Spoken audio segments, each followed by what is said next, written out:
Salut à tous, on se retrouve pour l'épisode 1934 du Zap Image. On commence aujourd'hui en ce mercredi 7 septembre avec des anniversaires et tout d'abord c'est Marcel Desailly. Il fête aujourd'hui ses 54 ans ce jour, qui a quand même remporté la première Coupe du Monde française et la première Ligue des Champions française avec l'Olympique de Marseille, bien sûr une légende en France, Marcel Desailly. Bon anniversaire à lui. Et également Eric Dimeco, il fête aujourd'hui ses 59 ans, lui également était présent dans l'équipe de l'OM, vainqueur de la Ligue des Champions 1993. Toujours avec la Ligue des Champions, cette fois-ci on va parler de la Ligue des Champions pour cette saison. Et hier c'était les premiers matchs de poule et on va parler de tout ce qui s'est passé lors de la soirée d'hier. On commence tout d'abord avec le Paris Saint-Germain qui recevait l'équipe de la Juventus. Donc j'ai fait un long débrief cette nuit bien sûr, si vous voulez avoir un débrief complet sur la rencontre. Mais le PSG s'est imposé 2-1 contre la Juventus Turin. Donc McKennie buteur côté turinois contre un doublé de Kylian Mbappé. Après seulement 22 minutes de jeu, il y avait déjà 2-0 pour l'équipe du Paris Saint-Germain qui a fait une très belle première période. La deuxième a été moins bonne, surtout que la Juventus a été meilleure, surtout en deuxième période que les Parisiens. Donc voilà, une première réussie pour bien sûr l'équipe parisienne pour cette nouvelle saison de Champions League. Les statistiques du match, donc on peut voir que le PSG a toujours un petit peu plus de statistiques en sa faveur que l'équipe de la Juventus. Un peu plus de possession de balle, un peu plus de tirs, ou même un peu plus de tirs cadrés. 6 tirs cadrés contre 4 tirs cadrés pour cette équipe de Turin. Et le PSG n'avait jamais battu la Juventus Turin dans son histoire avant ce soir. C'est désormais chose faite. La dernière fois que la Juve était venue au Parc des Princes, c'était il y a plus de 25 ans. La Juve avait humilié le PSG au Parc des Princes 6-1. Donc là, bien sûr, le PSG a pris sa revanche. Donc parfait, bien sûr. Un moment historique, bien sûr, pour le PSG qui a enfin battu cette équipe de la Juve. Et la fusée décolle, en gros, en une du journal L'équipe aujourd'hui par rapport à cette première réussite des Parisiens. Et une première réussite aussi pour le coach, Christophe Galtier, sur le banc du PSG en Ligue des Champions. Il a dit, on a fait une super première mi-temps. La deuxième a été un peu plus difficile. Gagner dans la souffrance permet aussi de faire grandir l'équipe. Il a également, il est revenu aussi par rapport à ses propos. Souvenez-vous quand il a dit on va voir si on peut se déplacer en char à voile. Donc il est revenu sur cette déclaration qui a fait énormément parler hier. Donc il a dit c'était une blague de mauvais goût faite au mauvais moment, je la regrette, je suis concerné tout comme mes joueurs par la cause climatique, mais j'observe qu'en France ce n'est plus possible de faire de l'humour. Et c'est vrai qu'hier par exemple on peut voir qu'il y avait des manifestants en char à voile qui protestent devant le Parc des Princes suite aux propos de Christophe Galtier. On peut voir là cette personne avec un char à voile devant le Parc des Princes avant le match contre la Juventus hier. Et on peut voir aussi la une par exemple du journal Libération Sport, Climat et Jet Privé, maniez-vous le train. Et on peut voir bien sûr Christophe Galtier, enfin une caricature de Christophe Galtier sur cette une du journal français. On revient bien sûr nous sur le match hier et on peut voir le 11 de départ. Donc en gros c'est le 11 type, voilà le 11 qu'il alignait souvent Christophe Galtier depuis ce début de saison. Et on va parler du meilleur joueur du match parce que c'est lui, il a reçu le trophée MVP du meilleur joueur de la rencontre. C'est Kylian Mbappé qui est élu homme du match de ce Paris Saint-Germain Juventus. Donc homme du match et un doublé, c'est lui en gros qui inscrit les 2 buts pour l'équipe du Paris Saint-Germain. Félicitations à Kylian. Et les 6 derniers matchs de Kylian Mbappé, donc un doublé contre la Juve, un doublé contre Nantes, un but contre Toulouse. On peut voir qu'il a marqué quand même 5 buts sur ces 3 derniers matchs. Il y a juste contre l'équipe de Monaco où il avait été muet, en gros, ni de but ni de passe D. Donc félicitations bien sûr à Kylian Mbappé, un gros début de saison. Et la reprise de volée de Mbappé après la louche extraordinaire de Neymar, quel régal, c'était en début de match, seulement après 5 minutes de jeu les gars, louche magnifique de Neymar et reprise de volée parfaite de Kylian Mbappé pour ouvrir le score dans un Parc des Princes qui était en feu total. Et Mbappé il a dit on est content, je pense qu'on aurait pu se mettre à l'abri, on aurait dû faire un peu plus mais on a fait l'essentiel, on connaissait nos lacunes, on doit les travailler défensivement, il ne faut pas qu'on soit trop bas. Voilà ce qu'il a pu dire à la fin du match bien sûr Kylian Mbappé. Et il revient par rapport à ses 2 buts il a dit le deuxième est plus dur à mettre, elle revient vite, la première je la vois arriver, je sais déjà que je vais faire en gros ce geste technique, cette reprise de volée, j'ai un nouveau rôle dans cette équipe, j'essaie de m'adapter et d'être toujours décisif. Et il le fait, hier il a été décisif bien sûr Kylian avec le doublé qui permet au Paris Saint-Germain de prendre ses 3 premiers points pour cette nouvelle saison de Champions League et un record. Donc Kylian il est devenu hier soir le plus jeune joueur à atteindre le cap des 35 buts en Ligue des Champions à seulement 23 ans et 260 jours. Il est déjà 35 buts inscrits en Champions League, c'est énorme, c'est un record. Donc il devance du coup Léo Messi, lui qui avait inscrit 35 buts en Ligue des Champions à 23 ans et 307 jours, donc en gros à peu près 50 jours de plus Voilà que Kylian Mbappé, il fait mieux que Raoul, Karim Benzema, Müller ou même Cristiano Ronaldo. Il a inscrit 35 buts CR7 en Ligue des Champions à 27 ans et 59 jours, alors qu'actuellement c'est lui le meilleur buteur de la compétition, c'est-à-dire qu'il a marqué beaucoup de buts après ses 27 ans CR7. Donc voilà, félicitations bien sûr à Kylian Mbappé. Et toujours avec lui, donc il a été décisif plus de fois qu'il n'a disputé de matchs en Ligue des Champions. En tout, c'est 54 matchs, si on prend en compte bien sûr le PSG plus Monaco à l'époque. Donc 35 buts plus 20 passes décisives, bien sûr, énorme. Donc en gros, il est décisif sur 55 buts en 54 matchs, Kylian Mbappé. Toujours avec lui, donc seul Karim Benzema et désormais Kylian Mbappé ont marqué lors de 5 matchs consécutifs en Ligue des Champions chez les joueurs français. C'est vrai qu'il a été buteur là, il avait été buteur, souvenez-vous, la saison dernière en 8e de finale retour, en 8e de finale aller et lors des derniers matchs de poule. Ça fait 5 matchs d'affilée qui marquent au moins un but, Kylian Mbappé en Champions League. Toujours avec Kylian, donc 28, n'est plus qu'à 2 buts pour rejoindre Cavani 30 en tant que meilleur buteur de l'histoire du PSG. Donc j'ai dit que Mbappé est à 35 buts, donc actuellement il est à 28 au PSG, les autres ont été inscrits avec l'équipe de Monaco. Bon, donc on peut voir que Cavani qui a le record du côté du Paris Saint-Germain en termes de buts inscrits 30, donc Mbappé est très très proche bien sûr de devenir le meilleur buteur de l'histoire du club parisien en Champions League. Toujours avec Kylian, on peut voir qu'il a obtenu une magnifique note de 8 sur 10 aujourd'hui dans le journal L'équipe par rapport à son doublé. Donc note amplement méritée pour Kylian Mbappé 8, ça équivaut à un très bon match de sa part. Le génie a parlé, bien sûr quelques photos de Kylian, par exemple qui a esquivé Paredes, qui est maintenant un joueur de l'équipe, qui a joué contre le Paris Saint-Germain, vu que c'est un nouveau joueur maintenant de l'équipe de la Juventus Turin. Donc voilà quelques autres photos de Kylian. Et en Ligue des Champions les gars, Kylian Mbappé a déjà marqué à 5 reprises lors des 5 premières minutes d'un match. Seul un joueur fait mieux avec 6 buts, Léo Messi. Donc voilà, mais Kylian Mbappé marque quand même très tôt à chaque fois dans les rencontres de Champions League. Il a déjà 5 buts dans les 5 premières minutes. C'est quand même incroyable pour le crack français. Et dommage, il aurait pu être passeur D dans ce match. Et Samir Nasri, sur Canal+, il revient sur cette action. On peut voir Kylian Mbappé qui se présente devant le gardien de la Juventus Turin. Et il a tiré en plus, il a tiré hors cadre. Alors qu'il y avait Neymar, il faisait la passe à Neymar qui est tout au fond là sur l'image. Ça faisait but quasiment, à part si Neymar, les gars, manque un immanquable. Donc si Paris veut faire quelque chose de grand cette saison, ils doivent respecter le jeu. Et à ce moment-là, le jeu, c'est de la donner. Bien sûr, il doit faire la passe D. Il le sait, c'est vrai que juste après, il n'a pas regardé Neymar. Parce que Neymar, bien sûr, était en furie contre Mbappé. Pourquoi il ne lui a pas donné la passe? C'est dommage, parce que voilà, Neymar lui a donné un caviar en début de match. Mbappé aurait pu répondre, lui donner également bien sûr un caviar sur cette action. Dommage que Kylian n'ait pas fait la passe. Et parce que Neymar les gars, ça fait longtemps qu'il n'a pas marqué en Ligue des Champions. Donc bientôt 2 ans sans but pour Neymar en Champions League. Donc c'est pour ça que hier c'était quasiment un but où il aurait pu marquer si Mbappé aurait été un peu plus collectif bien sûr sur cette action. Mais bon, Neymar n'a pas marqué, mais il a réalisé un gros match. Il a été déjà passeur D pour le premier but de Kylian. Il a obtenu une belle note de 8 sur 10 Neymar. Donc les deux ont obtenu la note de 8 sur 10 aujourd'hui dans le journal L'équipe.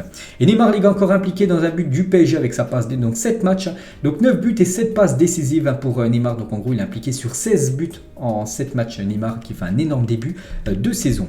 Marco Verratti lui aussi une masterclass de sa part, lui également obtenu une note de 8 sur 10 aujourd'hui dans le journal L'équipe par rapport à son match XXL comme d'habitude. Beaucoup de ballons touchés, plus de 120 ballons touchés, beaucoup de récupération de balles quand il tacle dans les pieds des joueurs adverses, mais à chaque fois souvent il récupère le ballon.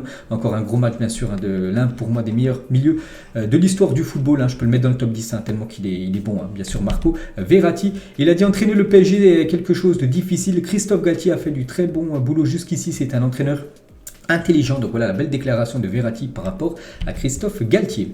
Et on sait que Marco Verratti, c'est un joueur qui prend souvent des cartons jaunes. De nouveau, il a pris un jaune hier.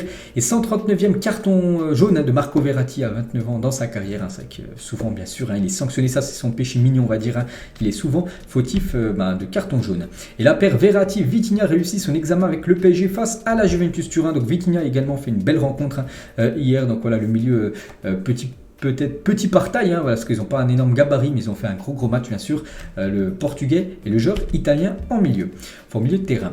Léo Messi les gars, donc lui il a été noté 6 sur 10 pour son match contre la Juve, donc n'oubliez pas Neymar et Mbappé c'est 8 sur 10, donc on a 2 points de moins. C'est vrai qu'on a beaucoup moins vu Léo Messi, en plus il n'a pas été décisif contrairement aux deux autres en attaque. Donc un match satisfaisant, voilà, parce que 6 sur le barème l'équipe les gars, c'est un match satisfaisant de la part de la Pulga. C'est bouillant entre Paredes et Ramos, deux anciens, enfin ils étaient coéquipiers là il y a à peine quelques jours. Et regardez, on peut voir Ramos et gars après à la gorge quand même. Leandro Paredes sur une action, c'était très très chaud. Donc il a écopé d'un carton jaune. Sergio Ramos, Carlos Soler a effectué ses premières minutes avec le PSG. Il a joué, mais on peut voir les 10 dernières minutes. Il est rentré à la 83e minute, donc avec le temps additionnel 10 minutes pour Carlos Soler du côté de Paris. Adrien Rabiot, les gars, dans l'autre camp, il a dit on est déçu, on est la Juventus, on doit montrer qui on est. Il y a des regrets, j'étais très content de revenir ici, j'ai grandi ici, ça s'est mal fini, mais je suis content d'être revenu. J'ai fait un bon match, voilà ce que dit Adrien Rabiot. Qui a fait un match correct, on va dire. Bon, il a été sifflé par les supporters parisiens à sa sortie, parce qu'il est sorti avant la fin de la rencontre. Et Allegri, il a dit on est rentré un peu trop peureux en première mi-temps, mais Mike Kenny a apporté de la course et de la force. Dimanche, on aura la Salernitana qui sera bien plus difficile à jouer que le PSG, car ils vont nous laisser moins d'espace. Donc voilà ce que dit Allegri. Il pense direct maintenant au futur match de Serie A du côté de Salernitana. Et du côté des tribunes, les gars, des cris de singe et des saluts nazis proviennent des supporters de la Juventus Turin. Ça a été, c'est une vidéo, j'ai pris un screenshot, c'est vrai que j'ai vu, on peut voir sur cette photo, et sur la vidéo que j'ai pu voir, des cris et des saluts nazis, donc bien sûr ça n'a rien à faire dans un stade de football, et pourtant les gars, l'ambiance était magnifique hier, du côté du Parc des Princes, le virage Auteuil juste avant la rencontre, donc magnifique, tous les fumigènes, il y a eu même un feu d'artifice craqué, donc c'était sublime, vraiment magnifique ambiance, tout début de match bien sûr avant le coup d'envoi. Bon, après le problème c'est que ça risque un huis clos, risque de huis clos pour la tribune Auteuil après les fumigènes lors de PSG Juventus. Donc d'après l'équipe, voilà, j'ai ouvert l'article, ils disent tout simplement qu'un pétard aussi explosé en seconde période, ce spectacle lumineux risque de coûter cher à son club et peut-être aussi aux ultras eux-mêmes. L'UEFA est sévère en général en la manière, il n'est pas impossible qu'Auteuil soit sanctionné d'un huis clos avec sursis ou non pour l'un des deux prochains matchs à domicile, soit le Benfica ou Maccabi Haïfa, voilà, parce qu'il y a eu des objets pyrotechniques qui ont été faits, vous savez que l'UEFA n'aime pas ça, donc en gros elle pourrait, pour l'instant c'est juste le journal L'équipe qui dit ça, mais voilà, peut-être la tribune Auteuil pourrait être à huis clos pour l'un des deux prochains matchs à domicile en Champions League. Et toujours avec cette rencontre les gars, donc ceux qui n'étaient pas dans le stade, donc bien sûr on a regardé à la télé, donc moi ça s'est bien passé, j'ai pas eu de bug, mais voilà, sur Canal+, les gars, MyCanal plus particulièrement, donc à cause d'un bug, des milliers de téléspectateurs sont ce moment privé de PSG Juventus sur MyCanal, la chaîne s'est excusée pour le gêne occasionné, donc c'était juste avant le coup d'envoi, donc en gros il y avait trop de monde qui voulait regarder le match, donc trop de connexions, et du coup les serveurs étaient saturés, du coup ça a bugué, du coup je sais pas comment ces gens ont pu regarder cette rencontre, donc voilà, Canal+ s'est excusé, mais bon, beaucoup n'ont pas pu voir la rencontre hier. Et toujours avec Paris les gars, donc le nombre de participations des clubs français à la Ligue des Champions depuis 92-93, on peut voir que le PSG avec cette participation en Champions League est 15, il y a juste Lyon qui est devant 16 participations, donc voilà, l'OM par exemple 11 participations avec la participation cette saison en Champions League. Toujours avec le PSG, on va parler du PSG Youth League, en gros le PSG Junior qui joue contre la Juventus, et le Paris Saint-Germain Junior s'est imposé 5-3 pour cette première rencontre de Ligue des Champions jeunes, on va dire, donc félicitations aux Parisiens. On peut voir les statistiques du match, c'est quasiment les mêmes stats, mais le PSG a été plus efficace que l'équipe de la Juventus, donc 8 buts quand même dans la rencontre, et Ethan Mbappé est entré en jeu pour le PSG face à la Juventus en Youth League, c'est tout simplement le petit frère de Kylian Mbappé. On revient cette fois-ci à la Ligue des Champions, la Ligue des Champions seniors en gros. Et l'autre match dans le groupe que le PSG et la Juventus, c'était entre le Benfica et le Maccabi Haïfa, futur adversaire du PSG, cette équipe de Maccabi. Et du coup, le Benfica s'est imposé 2-0. Rafa et Grimaldo, buteur côté Benfica. Les statistiques du match en nette faveur, bien sûr, des Portugais. Voilà quelques photos de cette rencontre, bien sûr, dominée et remportée surtout par le Benfica. Et on peut voir actuellement que le Benfica est en tête. Deuxième, le Paris Saint-Germain. Donc, prochain match, je dis, le PSG se déplace du côté du Maccabi Haïfa. On continue avec les autres matchs. On va parler pour moi de l'équipe ultra favorite, comme l'équipe de Manchester City qui se déplaçait dans le sud de l'Espagne hier du côté de Séville, et sans souci pour Manchester City, une victoire 4-0. Ruben Dias, Phil Foden et Erling Haaland doublé. Donc déjà les stats du match, donc voilà, 60% de possession de balle, 24 tirs quand même pour Manchester City, 9 tirs cadrés, 4 buts. Donc l'équipe de Séville les gars, c'est seulement une frappe cadrée. City les gars, c'est le monopole du ballon, c'est beaucoup d'actions créées, beaucoup de buts inscrits, 4 buts, c'est simplement un rouleau compresseur à Manchester City. Je les vois vraiment remporter la Ligue des Champions cette saison, et Haaland en pile, parce que de nouveau il a été buteur en plus, un doublé. Donc 100% de passes réussies, 7 tirs, 4 grosses occasions créées, 3 tirs cadrés, 2 occasions créées et 2 buts en gros, voilà pour Erling Haaland qui a joué 70 minutes, il est rentré il est sorti en fin de match vu que le score était déjà fait, bien sûr, pour le préserver pour le prochain match de championnat. Et déjà 12 buts cette saison pour Erling Haaland, toute compétition confondue, 10 10 en championnat et 2 en Ligue des Champions. Donc voilà tous les matchs. Juste contre Bournemouth, il n'a pas marqué, mais il a été quand même passeur D. En gros, tous les matchs officiels, à chaque fois, il a été décisif, hein, Erling Haaland. Donc voilà, incroyable. Juste peut-être le Community Shield, il n'avait pas été décisif hein, contre Liverpool, je me souviens, mais sinon, voilà, championnat ou Ligue des Champions. À chaque fois, il répond présent. Et en Ligue des Champions, les gars, c'était seulement son 20e match. Il a déjà inscrit 25 buts, Erling Haaland. On n'a jamais vu ça. Donc, par exemple, l'ancien record, hein, c'était Van Nistelrooy, qui est à 30 buts après ses 25 matchs. On peut voir par exemple Mbappé, lui, pour inscrire ses 25 premiers buts en Ligue des Champions, il a dû disputer 42 matchs, alors qu'Haaland, les gars, pour marquer ses 25 premiers buts, seulement 20 matchs. Hein, la moitié de matchs joués par rapport à Kylian Mbappé. Donc il va tout pulvériser, hein, les records. Hein. Erling Haaland qui remportera certainement beaucoup de ballons d'or hein, dans sa carrière. Et but inscrit après seulement 20 matchs de Ligue des Champions. On peut voir donc Ronaldo, hein, actuellement le meilleur buteur. Donc il a 0 but. Il n'avait toujours pas inscrit un but après 20 matchs de Ligue des Champions, alors qu'Haaland est déjà à 25 buts. Hein. Léo Messi, lui, c'était 8 buts après ses 20 premiers matchs de Champions League. À Lewandowski, 11, ou par exemple Benzema, 12 buts après ses 20 matchs de Champions League. Et seuls 31 joueurs dans l'histoire de la Ligue des Champions ont marqué plus de buts que Haaland. Il a disputé seulement 20 matchs. Hein, donc seulement maintenant, il n'y a plus que 31 joueurs qui ont inscrit plus de buts que lui dans l'histoire de la LDC. Incroyable. Hein. Il est très jeune et surtout après seulement 20 matchs. Hein. Toujours avec lui, donc il a marqué à chaque match pour ses débuts en Ligue des Champions avec sa nouvelle équipe, que ça soit Salzbourg, son premier match triplé. Du côté de Dortmund, premier match en Ligue des Champions, je vous parle doublé. Et avec Manchester City, doublé. Incroyable, hein, bien sûr, les débuts de Erling Haaland. Toujours avec lui, donc doublé de Haaland, doublé de Mbappé, duel à distance entre deux machines. Hein, depuis beaucoup d'années, les 10 dernières années, hein, c'était Messi, Ronaldo. Peut-être maintenant la nouvelle rivalité va être entre le Français et le Norvégien Haaland, et Kylian Mbappé, bien sûr, hein, qui vont se peut-être partager hein, les futurs ballons d'or. Donc voilà, peut-être la future rivalité dans le football. Les autres photos, bien sûr, tiens, du cyborg, hein, bien sûr, Haaland hein, qui est partout, les gars. C'est vraiment une machine déjà, il est grand, il va vite, il est technique, il est buteur, finisseur. Hein, c'est un attaquant complet, les gars. S'il continue comme ça, bon, voilà, il est encore très jeune, mais voilà, il pourra devenir vraiment une légende hein, de ce sport. Hein. Peut-être considéré comme l'un des meilleurs numéro 9 de l'histoire du football, hein, s'il continue, parce qu'actuellement, vu les stats qu'il fait, il fera encore plus fort peut-être que Ronaldo R9. On espère bien sûr hein, qu'il fera bien sûr une magnifique carrière. Donc voilà toutes les photos hein, de Manchester City, bien sûr, par rapport à cette belle victoire. Et Kevin De Bruyne, les gars, une photo avec Haaland. Donc c'est lui qui a reçu le trophée du meilleur joueur du match. Donc ça, c'est aussi hein, bien sûr très régulier pour Kevin De Bruyne, tellement bon hein, ce joueur belge. Notre rencontre, les gars, donc c'était entre l'équipe de Dortmund et l'équipe de Copenhague dans le même groupe hein, que Manchester City, et Dortmund pour sa première à domicile en plus. Une belle victoire 3-0, Reus, Guerrero et Bellingham buteur. Donc parfait hein, pour Dortmund hein, qui jouait hier à 18h45. Donc les stats hein, sont en faveur bien sûr du BVB. Et on va parler de Marco Reus qui a ouvert le score hein, dans cette rencontre. Donc c'est le meilleur buteur, donc 22, et le meilleur passeur 18 de l'histoire du Borussia Dortmund en Ligue des Champions. Une légende bien sûr à ce jour, tellement fidèle à cette équipe de Dortmund. Hein. Je crois que ça fait, je ne sais pas exactement combien d'années, mais je pense que ça fait au moins quasiment 10 ans qu'il est du côté de Dortmund. Et voilà, il a des magnifiques stats bien sûr. Marco Reus, hein. On va parler de deux autres joueurs. Donc Reina, passeur décisif pour Bellingham. Hein. Donc ça, c'est deux cracks bien sûr du côté du BVB. Donc là, l'américain passeur D hein, pour le joueur anglais Bellingham. Et seuls 6 joueurs ont marqué lors de 3 saisons en Ligue des Champions avant l'âge de 20 ans. Donc il y avait par exemple Mbappé, Benzema, Martins, Ansu Fati et maintenant Bellingham hein, qu'on peut rajouter bien sûr avec tous ces joueurs très précoces, on va dire, en Champions League et buteur. Donc lui aussi il a joué en Ligue des Champions. Bon, lui il a découvert la Ligue des Champions très tard hein. Donc à 34 ans, Anthony Modeste découvre enfin la Ligue des Champions avec Dortmund après 15 ans de carrière. Il est titulaire donc ce soir hein, pour son premier match de Ligue des Champions. Donc il n'a pas marqué hein, Anthony Modeste, mais il a joué à 34 ans la première fois de sa carrière en Champions League. Donc félicitations à lui. Donc vous savez qu'il a été recruté pour remplacer Sébastien Haller. Donc on peut voir que Haller était en tribune hier hein, pour soutenir ses nouveaux coéquipiers hein. Donc actuellement toujours en rétablissement, on espère le revoir très très vite bien sûr hein, sur une pelouse, l'ancien attaquant de l'Ajax Amsterdam.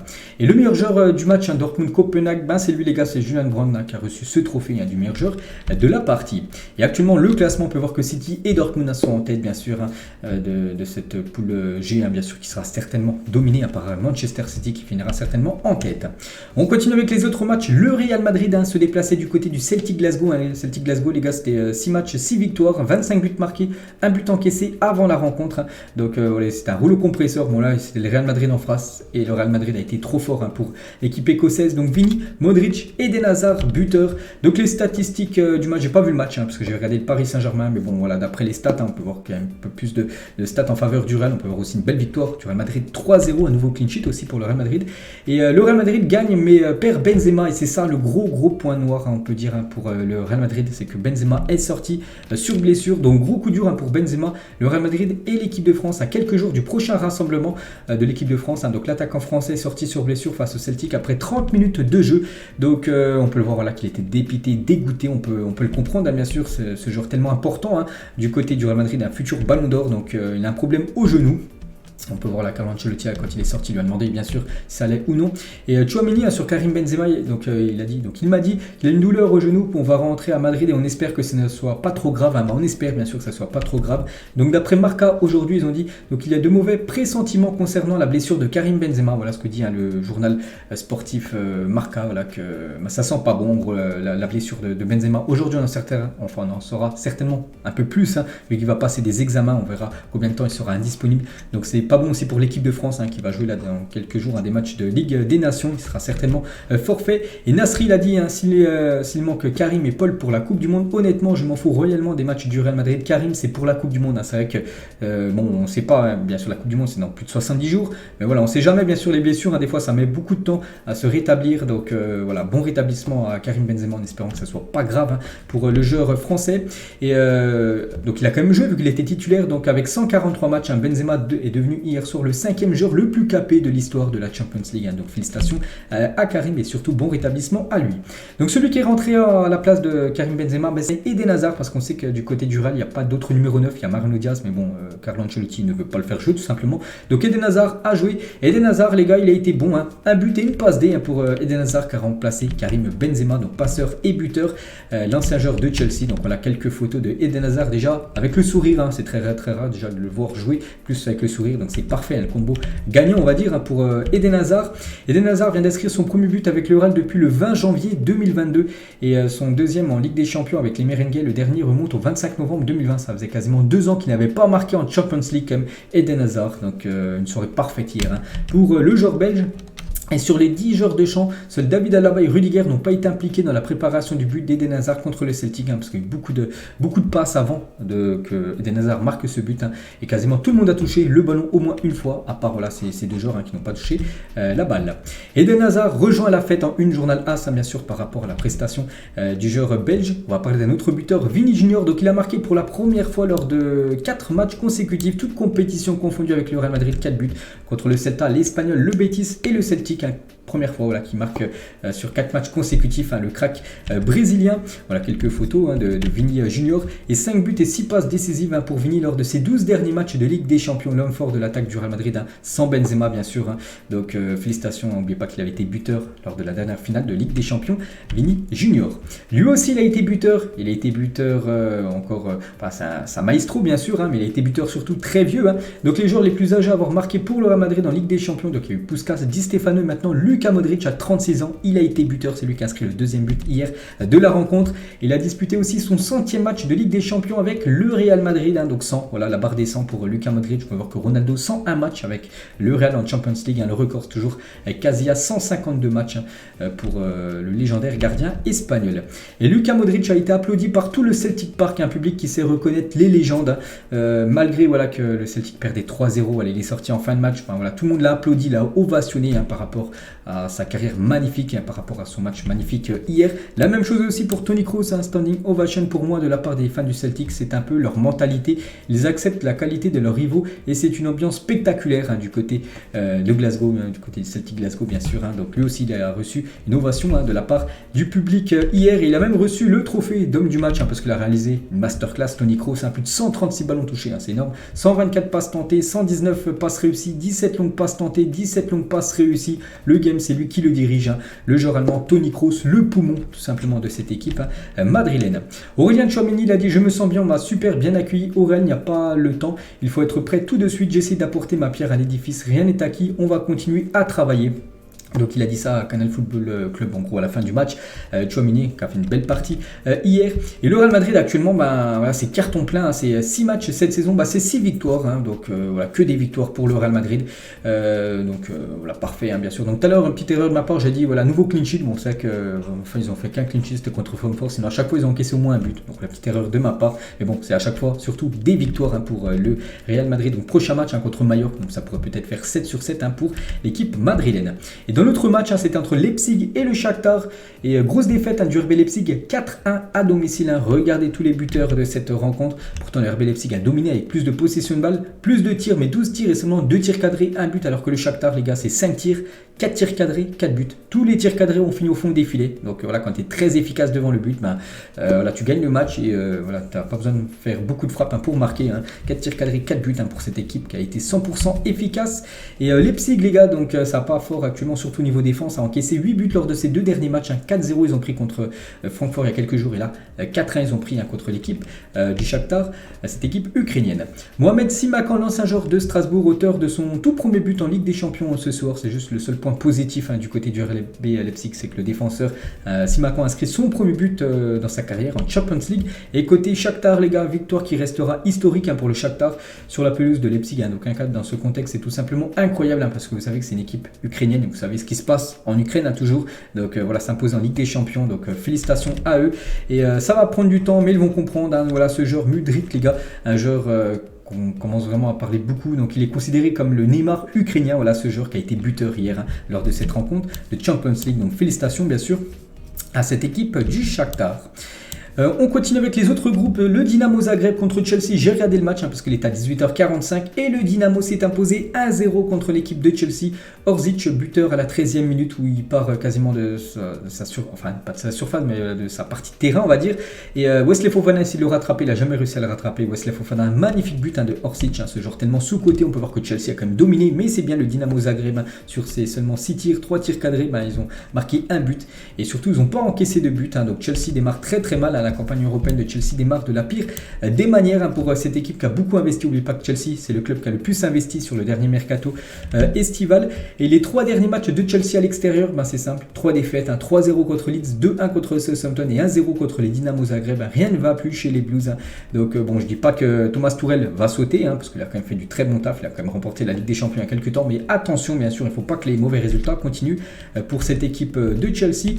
Et on peut voir qu'Aubameyang, les gars, l'ancien joueur du Barça, nouveau joueur, nouveau numéro 9 hein, de Chelsea, a commencé titulaire lors de cette rencontre. On peut voir qu'il doit porter un masque hein, par rapport à l'agression qu'il avait subie à Barcelone il y a quelques jours. Et on parle de ce joueur, hein, donc Orzic inscrit le premier but de cette phase finale de Ligue des Champions. Il permet notamment au Dynamo Zagreb d'ouvrir le score face à Chelsea, surtout de gagner hein, 1-0 voilà, grâce à son but. Donc félicitations bien sûr à ce joueur tellement sous-coté et félicitations à cette équipe du Dynamo Zagreb qui rentre parfaitement dans cette compète. Et Mateo Kovacic est de retour chez lui ce soir, ancien joueur du Dynamo Zagreb mais maintenant nouveau joueur, enfin un joueur de l'équipe de Chelsea. Donc il était de retour hein, dans son ancien club hein, où il évoluait à l'époque. On va parler de l'autre match hein, dans le même groupe que Chelsea, donc c'était entre Salzbourg et l'AC Milan, un partout les gars, Okafor buteur contre un but de Selmaker côté AC Milan. Donc les statistiques du match, hein, donc bon j'ai pas vu la partie mais bon, on peut voir qu'il y a la possession de balle l'AC Milan, mais les tirs ont été plus en faveur hein, du Red Bull Salzbourg. Et Rafael Leao a été le passeur D pour le but hein, de l'AC Milan et 3 buts et 3 passes décisives en 6 matchs hein, cette saison pour le crack portugais, un énorme début de saison hein, pour l'ancien Lillois. Et Serginho Dest, un ancien joueur du Barça, donc il a fait ses premiers pas sous ces nouvelles couleurs hein, de cette équipe de Milan. Et quel but de Okafor les gars, le buteur hein, côté Salzbourg, un magnifique but hein, pour ce joueur en Champions League hier. Et du coup voilà, on a parlé de tous les résultats, voilà tous les résultats de cette première journée hein, de Ligue des Champions, enfin les 8 premières affiches, hein, les 8 autres c'est ce soir, on va parler là tout de suite hein.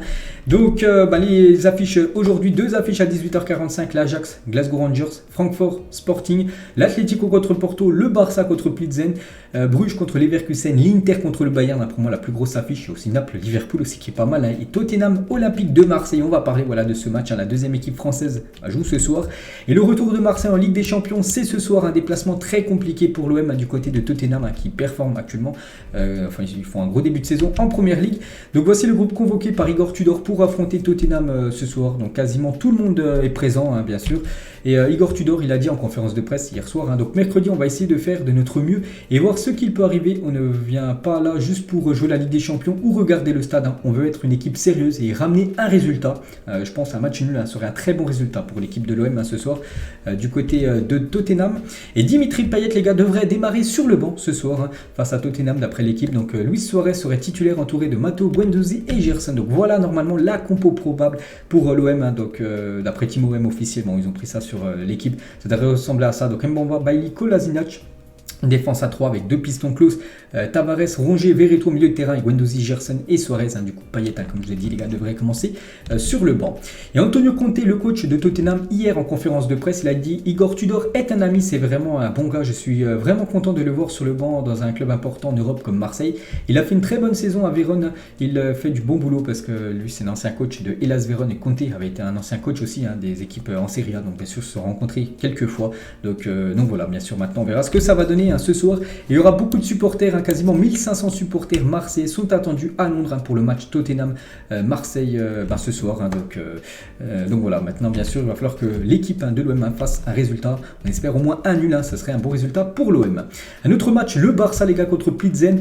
Donc le rêve commence en une, journal Mundo Deportivo, la une journal sport à Sonar. Donc en gros rêvons tout simplement de cette Champions League. N'oubliez pas que le Barça, la dernière fois qu'ils ont remporté la Ligue des Champions c'était en 2015, on est en 2022, ça fait 7 ans que le Barça n'a pas remporté la Champions League. Et Xavi l'a dit, un rêve est gratuit. Et pourquoi ne pouvons-nous pas penser à gagner la Ligue des Champions, bien sûr avec ce début de saison quasiment parfait. Juste un match nul contre le Rayo Vallecano. Avec toutes ces recrues, le Barça peut, bon, je ne les mets pas en favori, mais je les mets en outsider. Ils peuvent bien sûr aller loin. Pourquoi pas remporter la Ligue des Champions, ça c'est totalement réalisable. Et Michel Bilek, l'entraîneur de Viktoria Plzen, la plus petite équipe du groupe, parce qu'il y a quand même le Bayern et l'Inter, les autres équipes du groupe. Je pense que Barcelone est le favori pour dominer notre groupe. Lui voit le Barça terminer en première position devant le Bayern, même l'Inter Milan. Voilà ce que dit le coach de Viktoria Plzen. A beaucoup de boulot à faire, voilà son équipe ce soir.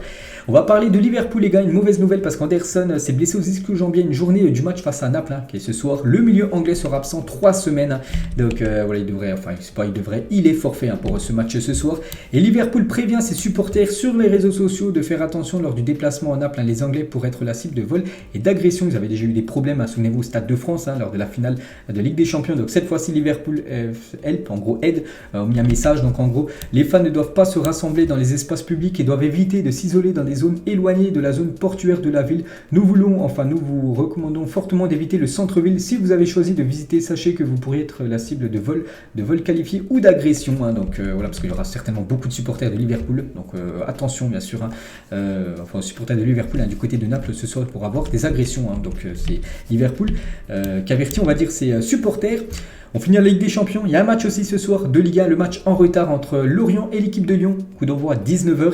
Et on peut voir le groupe convoqué par Peter Bost pour ce match ce soir de Lyon. Donc si Lyon, les gars, s'impose, ils reviendront au même niveau que Marseille et le Paris Saint-Germain en tête du championnat français. On va parler rapidement de l'équipe de France féminine qui jouait hier contre la Grèce. Une grosse victoire des Françaises 5-1. Mais une grosse mauvaise nouvelle parce que Mbok s'est blessé gravement, blessé au genou droit ce soir lors du match face à la Grèce. Sa jambe droite s'est plantée dans le sol. Grosse force bien sûr à la joueuse de l'équipe de France. Il y avait un autre match hier dans le foot féminin. C'est la Suisse qui s'est imposée 15-0 hier face à la Moldavie lors des qualifications pour la Coupe du Monde. 4 buts ont été inscrits entre la 42e minute et la mi-temps. Donc voilà, c'était une avalanche de buts, on va dire. Et on finit les gars cet épisode aujourd'hui. Donc pas de question de fin, juste regardez tous les clubs en gros qualifiés en Ligue des Champions, où ils se situent à peu près. En gros, chaque pays, combien de clubs qualifiés on peut voir en Allemagne, il y a 5 clubs, vu que le Francfort a remporté l'Europa League. On peut voir, je sais pas en Croatie, un club, Dynamo Zagreb, en Angleterre, bien sûr, 4 clubs, ou même en Écosse, 2 clubs, Portugal, 3 clubs, Porto, Sporting et le Benfica. Donc voilà les gars, je pense avoir été complet sur tout ce qui s'est passé hier. J'espère que ça vous a plu. Donc on se retrouve demain les gars, on va parler de tout ce qui s'est passé, cette fois-ci aujourd'hui, en mode Champions League. Allez, bonne journée à vous et à demain.